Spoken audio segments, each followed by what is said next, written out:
And then for the stage 2, it's impossible to fulfill the load demand because 500 is less than the total load demand. The total load demand is 550 megawatts. So here, stage 2 is infeasible for the solution, okay? Now let's have a look at the stage 3. For the stage 3, generator, we assume generator 1 and generator 3 is off and generator 2 is on. And then the minimum and the maximum generation is 200 megawatt and 400 megawatt. And then this, also we know this is infeasible for the solution, okay? And then we have the 8, using the same principle, we can calculate the stage 4, we can calculate the minimum and maximum power generation for the stage 4. 5, 6, and 7. Okay, I will give you 1 or 2 minutes. You can have a look at the table and to understand the contents. Okay.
Do you have any questions?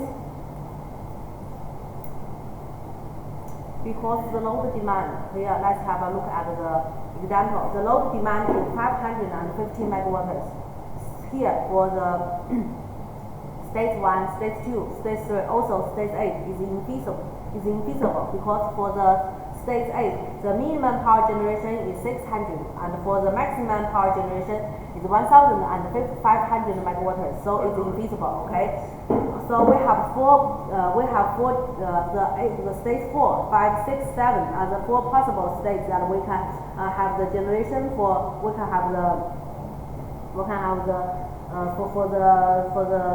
the solution, and then we have the different combinations. Here, for the total generation, we have different dispatch schemes for the different states. For the stage 4, the generator 1 is off, and the generator 2 and the generator 3 is on because the generator 3 is expensive here. Now for the stage 4, we assume that generator 2 generates 400 megawatt and generator 3 generates 150 megawatt. Then this is the total cost.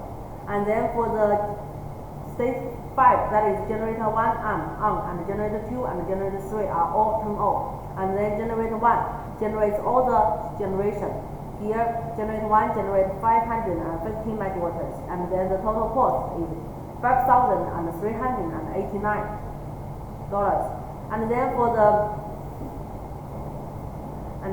the stage 6, that is generator 2 turn off, and generator 1 and generator 3 is on. That is generator 1 generates 400 megawatt, and then generator 3 generates 150 megawatt. Then the total cost is $5,613. For the stage 7, generator 1 and generator 2 is on, generator 3 is off. And then we assume that generator 1 generates 295 megawatts, and generator 2 generates 255 megawatts. then the total cost is 5,471. You may ask how we got the P1 and P2 and P3 for the 4 states using the economic dispatch, using the code probe function, okay? Because we already know the opening status for generator 1, generator 2, and generator 3. Then we can using the code probe function to get the solution. Here by the comparison, we know that the total cost here for the stage 5, this is the cheapest, okay? It's $5,389, okay? Is that clear? Here we have the different combinations. We have the for the starting time period. We have assume that we have 1, 2 we have 1, 2, 3, 4, 5, 6, 7, 8. We have 8 combinations, and here this is the starting point. And then we have the 12-hour. We have the different combinations here. For the economic, for the unit commitment, the difficulty is that we are not only running 1 hour's calculation, because for the unit commitment, the problems is usually contains 24 hours. Okay, so when we are doing the unit commitment, we have to think the time is longer. It's about 12 hours or 24 hours. Then we have to consider the different status of the generator, that at which time which generator should be turned on or turned off, okay, to find the minimum cost to satisfy the 24 hours. So this is the difficulty for the economic dispatch. Here this is a simple example. This is example. Here we have the load demand, and for the 24 hours.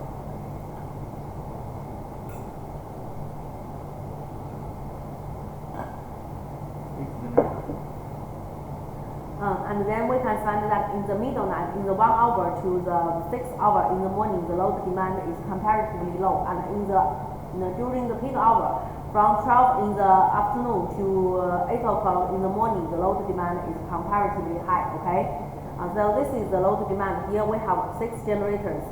They are all thermal generators. We compare the coal and gas and oil generators. We have to find the unit commitment dispatch scheme. We have to find the dispatch scheme for all the 3 generators. And here this is the solution. This is the solution that for generator 1, it has to, for hour 1, only generator 3 and generator 4 is turned on. For hour 2, only generator 1, generator 2 is turned on. And then for the hour 24, generator 3, generator 4, generator 5 is out. Okay, this is an example for the system contains 6 generators. Okay, for the 24 hours.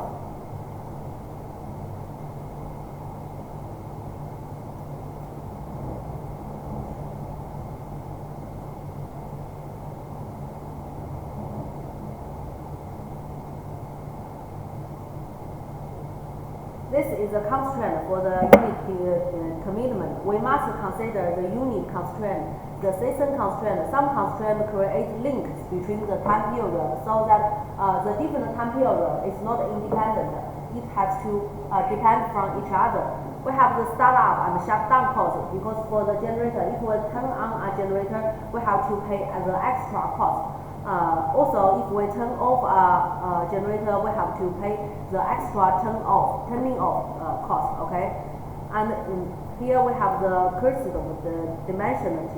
Okay, here this is a thermal generator constraint. Many constraints must be placed on the unit commitment problem. Here, this is the constraint, the maximum generating capacity. Okay. And then we have the minimal stable generation. That is for each generator, it has the minimum generation and maximum generation. And that is the lower and upper boundaries, okay, for each generation. And also we have the minimum uptime. That means once the unit is running, it should not be turned off immediately. If the minimum uptime is 2 hours, that means once the unit is running, it must running for 12 hours until it can be turned off. Okay, is that clear? Also, we have the minimum downtime. once the generator is decommitment, that is turned off, there is a minimum time before it can be recommitted, before it can be restarted, okay? So this is the minimum on-time constraint. This is the minimum off-time constraint, okay? Here I refers to the different status for the pre-hour and after hour. Also, thermal generators usually requires an uptime of several hours to bring the boil temperature and turbine speed up to the full operational condition before it can be synchronized and bring on time. This is ramping up and ramping down constraint I already told you. It's like that once the generator is on. The ramping up constraint means that the generator, the increment for one generator in 1 hour must be less than a certain value, okay? This is the ramping up and ramping down limitations. Also, we have the startup cost. Is the cost required to bring the thermal generator online. The startup cost can vary from a maximum cold start value to a much smaller value if the generator is already close to operating a temperature. Also, we have a shutdown cost. Is the cost required to take a thermal unit offline. Okay, please have a look at this table. This is an example for the unit commitment problems. Here we have 6 generators, unit 1 to unit 6. This is lower and upper boundaries for unit 1 and unit 2, okay? In the economic dispatch problem, we only have this value for the first 3 lines, okay? For the first 3 rows. But for the unit commitment problem, we have to think the rest of the lines, okay? We have the ramping up rate, okay, for each hour. We have the ramping down rates for each generator. We have the startup time, minimum startup time and minimum off time, okay? Once the generator is on, it must be turned on 5 hours until it can be closed, okay? And then this is the minimum off time constraint. That means once the generator is turned off, it has to wait until 5 hours until it can be started up again, okay? And then this is the startup cost and this is the shutdown cost, okay? So this is the constraint. This is other constraint that we must consider. It is like the load generation balance constraint. For the reserve capacity constraint, this is difficult. Here we neglect this constraint. Okay.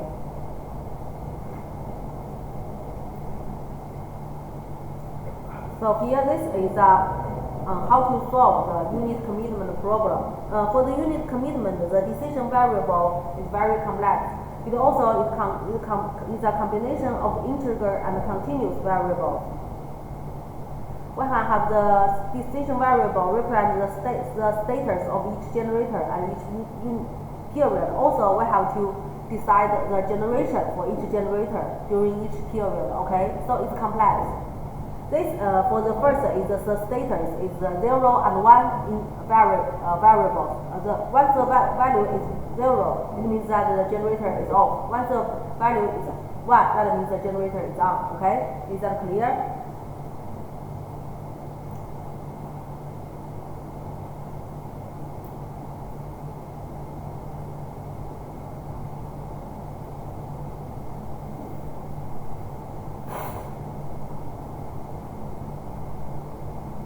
The output for each generator is the output of each generator. If the generator is off, then the output is 0. If the generator is on, then we have to decide how much the generation that the generator has to provide. Then we have to consider the curve of the dimension. How many combinations? If there are over 500 generators in large power system, so the system must be very complex. Here we have a lot of solution methods, like the priority list. That is the method we used before.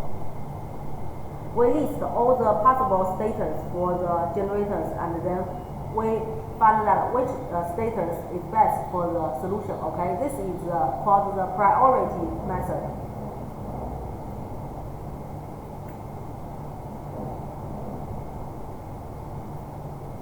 And then we have the dynamic programming, Lagrange relaxation, and mixed integer programming method.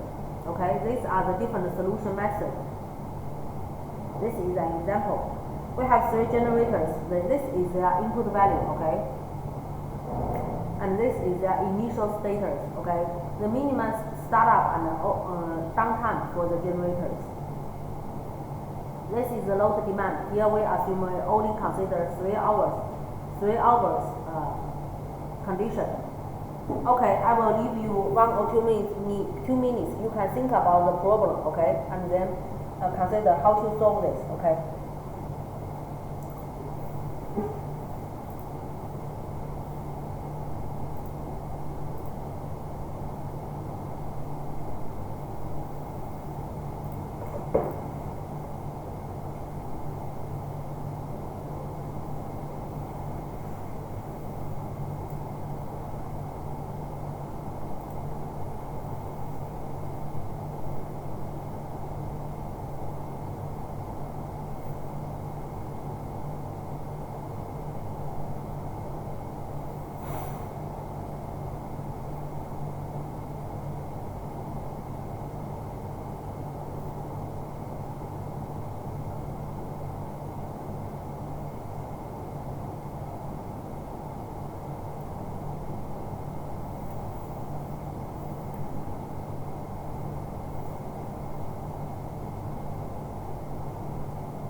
Okay, let's find the solution. For the 3 generators, we already know that we have 8 possible states, okay? For the state 0, that means all the generator is turned off here, like this. For the states,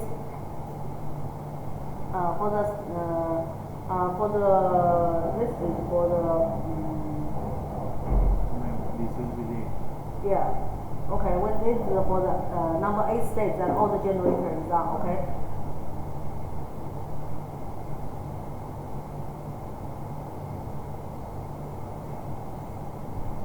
At the initial point, we assume that generator 1 and generator 2.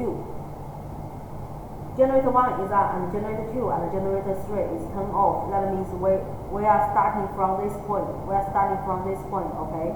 And then we are changing this to generator 2 and generator 3. Here, this is power generation. This is the power load demand for generator 1, for load hour 1, hour 2, and hour 3. We can find that for the rate point, that means the possible solutions for each state. For hour 1, the load demand is 150 megawatt. Then only state 4 and state 5 can satisfy this load demand. Okay, is that clear? For the load 4 and for the stage 4 and stage 5, it can satisfy the load demand. So we mark this point into red. Okay. For the red point, it means that in these 2 states, the system generation can satisfy the load demand. For hour 2, the system load demand is 350 megawatts. We can find that only stage 7 and stage 8 can satisfy the system load demand. So we mark this point into red, okay? This is the same situation for our thread. For our thread, the load demand is 320 megawatts, so that only the state 7 and state 8 can satisfy the load demand. Okay, so we mark this point into red. Okay, we already know that we start from this point. We're starting from this point. The initial state is state 2, and then this is a possible solution that we can find for the unit commitment. We can say that we can have the different combination here.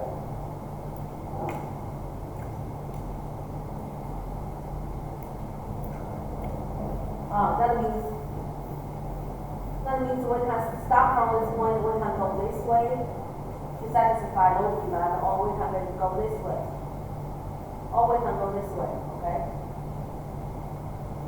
We have different combinations. For initial point to our 1, we have 2 combinations. For initial point to our 2, our 1 to our 2, we have 4 combinations. For our 2 to our 3, we also have 4 combinations. So we have 2 times 4 times 4. We have 32 different ways to complete the system load demand for the 3 hours. Okay, for our 1 to our 3. For the priority list is that firstly we list all the possible ways we can use to find the optimal solution, and then we compare the cost for each way, and then we find the cheapest way. Okay, so it takes a lot of time and it takes a lot of effort to calculate the cost. Okay.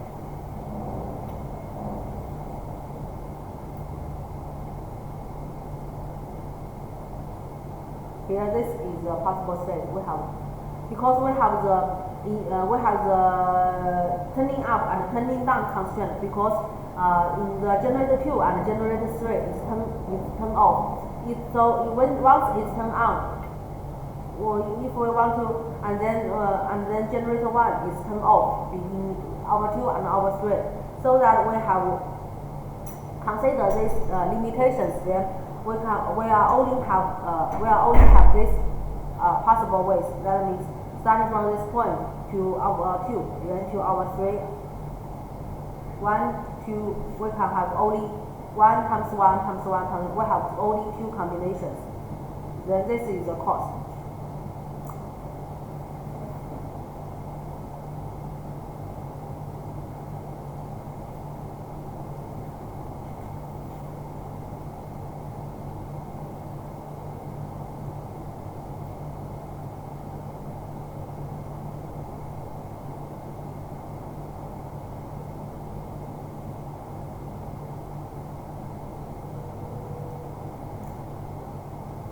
Here, after we're calculating the cost, then we have the solution for the simple unit commitment problem. Okay. This is an example for the unit commitment problems. That is called the priority list. For this kind of solution, firstly, we list all the possible status for the system generator. If we have 3 generators, we have 8 states. If we have 4 generators, we have 16 states. Okay, and then we list all the possible states, and then we find the possible ways. After that, we calculate the cost. This takes a lot of effort and takes a lot of time. In this course, I will show you an example of how to calculate the unit commitment using the Lagrange relaxation method. Okay. Okay. For this time, the class is almost finished. I will leave you a homework for you to do. Okay. When you go back. Okay. Search unit commitment solution. Try to find the way to solve the unit commitment problems, like dynamic programming or Lagrange relaxation method. Okay.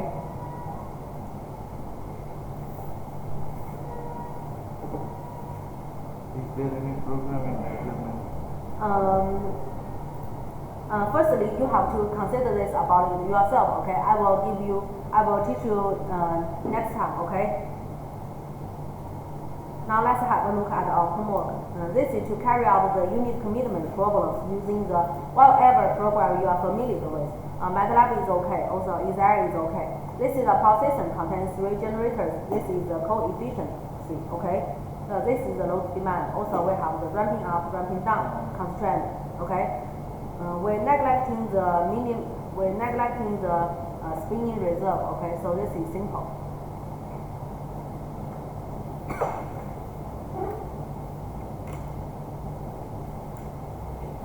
Okay, everyone, the class is over.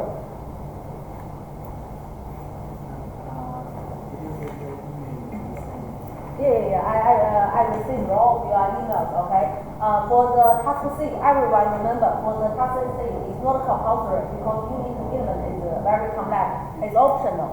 If you are interested in this topic, you can submit the report. If you find it difficult, then you can just listen to the tutorial as I already told you, okay? And learn the concept, learn the definition of the unit commitment, okay? It's not compulsory. See you on next Thursday, okay? Thank you.